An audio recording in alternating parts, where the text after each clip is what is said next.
Hey guys, Mumble here, and in this video we're going to go over Google's EEAT. We're going to try to understand what it is.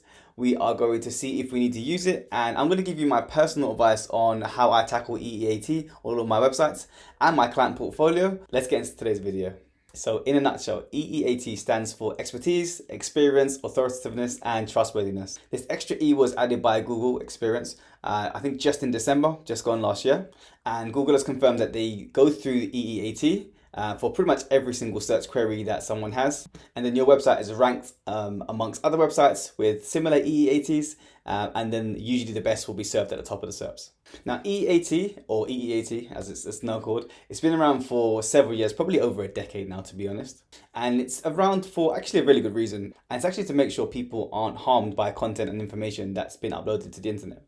Now it's used as a rating factor amongst other sites and your own.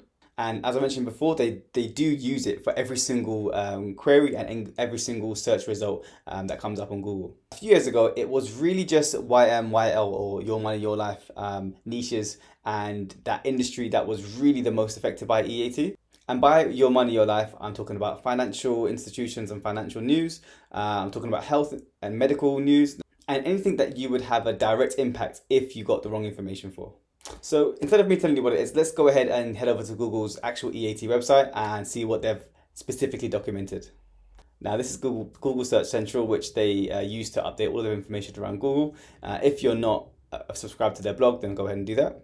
So as I mentioned, in December, they've gone ahead and changed, or should I say adapted, the EAT that they used to have, which was expertise, authoritativeness, and trustworthiness, and they've added experience. Now, to be honest, I think they've added that because, in my opinion, there's too many reviews of basically Amazon products or something of that in that nature, where people are just going to Amazon description boxes, copying and pasting pretty much the description and adding it to an affiliate blog. Now, of course, that's not the only reason, but in our industry, that seems to be kind of default sometimes for content providers and people that are creating review articles. So the experience now from Google is giving content owners and blog owners the opportunity, in my opinion, to go ahead and actually buy some of the products or buy some of the memberships and the courses and actually review them in a non-biased way, which for me does kind of make sense.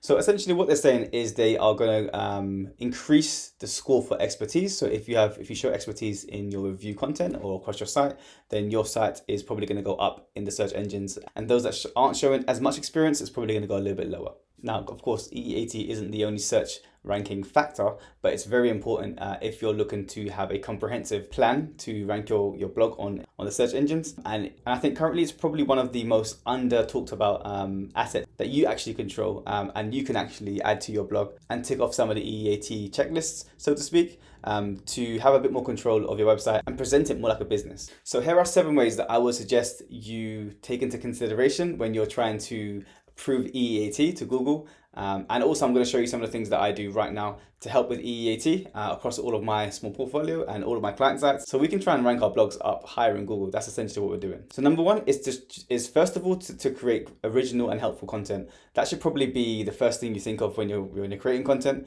But of course, if it's not helpful content and people aren't engaged by it, then they're probably not going to continue to read it. Now, number 2 is you generally want to demonstrate your expertise. So if you have a expertise in a particular niche subject, so for example, gardening, and you are a gardener yourself, then chances are you can really go in detail with your content. Now, if you're not, then of course you're going to have to probably find an expert. What you're trying to achieve is you're trying to create accurate information that's in depth, and you want to create credible sources that showcase your qualifications or your knowledge. Now, number 3 is you want to establish authoritativeness, and for me that usually means backlinks. Now, of course, there's many ways to obtain backlinks, but realistically they need to be from reliable sources and trustworthy sources within your niche. The more those you're going to get, the more authoritativeness you're going to show Google. And number 4 is to cultivate trustworthiness.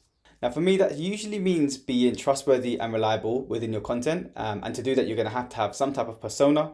If you're writing the content yourself, you need to be a little bit vulnerable maybe in your content, but showing the sources of your information and your writing. And also just being honest and saying, look, if you're an affiliate for whatever you're affiliate into, be upfront and say, look, I do get a commission if you click on the link below. That keeps everything clear and it installs trustworthiness in your reader's view.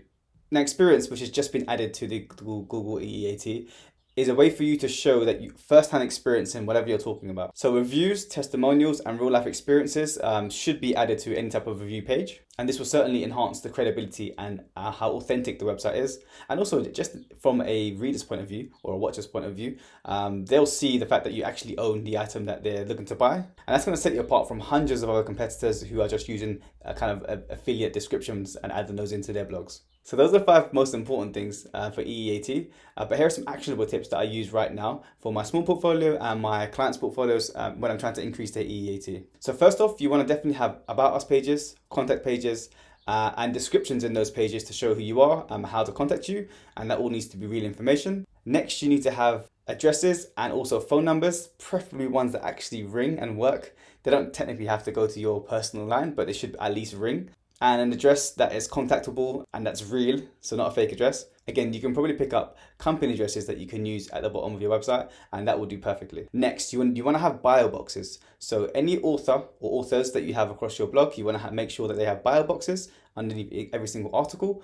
And you also want to include their socials. That's super, super important. And what that's going to do for you is, number one, when Google crawls your website, they're going to see an author. They're going to realize it's a real person by going into their social links and crawling those. And also, you're going to be able to get credibility and trustworthiness from your readers, because as they read through the article, they're going to realize the person is real. They're going to click on those social links and they're going to go through to the social pages. And again, they're going to connect the dots and realize this person is a real person in, for example, the gardening niche. They've got a gardening business and now they're reviewing gardening items. It all kind of makes sense and it interlinks. Lastly, if you can make those actual social pages, so for example, YouTube, Twitter, or Facebook, actually active, so they have active comments and active posts coming in, it's not a ranking factor, but I just think it makes the brand and the business look more transparent and real. So with that and all of the other tips that I mentioned in this video, that should put you way above your competition and it should give you a boost in terms of your EEAT. I hope this video has been insightful for you. Feel free to add any questions in the comment box below and I'll see you in the next one. Take care.